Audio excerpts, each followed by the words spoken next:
Hi, I'm Roger. Welcome back. In this video, I'm going to be looking at aims and objectives. So, creating aims and objectives in a research paper, and this is a 10-part series, which is really directed, in particular, to those candidates who are doing the Cape Entrepreneurship course. But in a lot of these videos, the content is really general, so the information can be applied to those persons who are, maybe doing a research paper. Now, aims and objectives are different. An aim or aims are broad statements that describe the overall goal or purpose of the research project, and written in this form here. So you normally find that they start with to investigate or to understand. For instance, the aim of this study is to investigate the impact of climate change on coral reefs in the Caribbean. So that's an example there of an aim. When writing aims, they should be written in a way that it is clear and easily understood, and the objective should be specific and measurable, so that the researcher can determine whether they have been achieved. So ensure that they are specific, so it hits the nail on the head. It should be measurable, which means at the end of the research, the researcher should be able to determine if the objectives were achieved. They also should be achievable, which means that it should be within the capabilities of the researcher to be able to conduct the research and to be able to do so ably. It should be realistic, which means that it should be possible generally for the research to be conducted, and it should be time bound, which means that there should be some time limit within which the research is conducted and completed. Now, here are two examples. One shows how you should write your aims, and the other is an indication of what a bad aim may look like. Now, in the first situation, which is a good one, this is to determine the relationship between air pollution levels and respiratory health in urban areas. So notice it speaks specifically to air pollution levels and how this affects respiratory health in urban areas. It's very specific. Now, an example of a bad aim would be to learn about the impact of climate change on coral reefs. Now, this is described as being too broad and not specific enough, because there are different types of climate change. So it would have to be more specific. It would have to speak to a particular condition, perhaps, and how that condition affects coral reefs. And also, you probably may want to segment it to a particular region.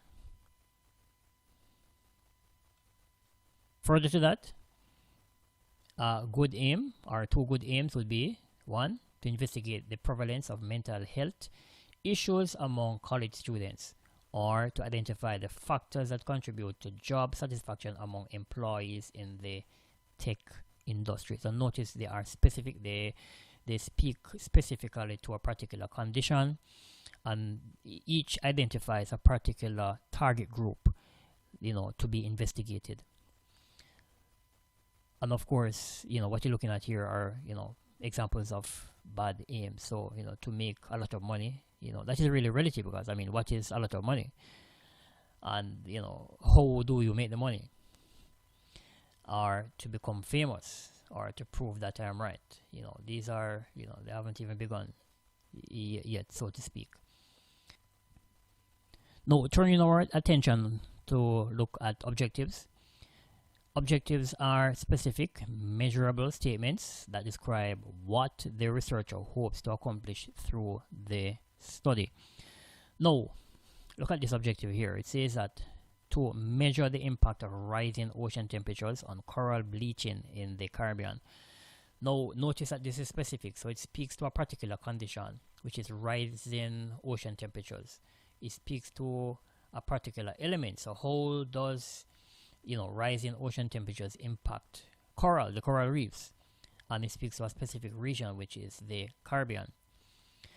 Note too that when writing objectives, that they are written in a particular form.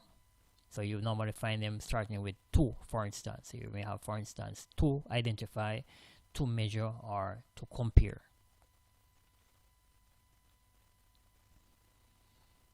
Further to that, here we have two examples of two good objectives. So the first one states to analyze the impact of social media on adolescent mental health, and the other one to evaluate the effectiveness of a specific exercise program on weight loss. And then here we have some examples of bad objectives. So the first one, to prove that a certain type of diet is the best, and the other one it says to increase the number of citations in a paper. And this is not about a research.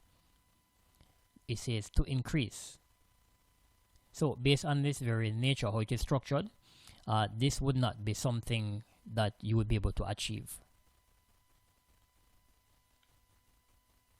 And then finally, looking at an aim and some objectives from that particular aim. So we have here this aim, which is the effect of social media on adolescent mental health. And then where the objectives are concerned, these are possible objectives. So for instance, one, to assess the relationship between social media usage and symptoms of depression in adolescents.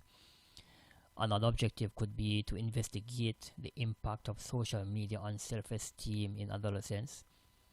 Or thirdly, to determine the association between social media usage and anxiety symptoms in adolescents. And finally, to understand the potential mechanisms through which social media usage may impact adolescent mental health. So notice that there are 4 objectives here, and each objective is directly related to the aim, which is looking at the effects of social media on adolescent mental health. So each of these,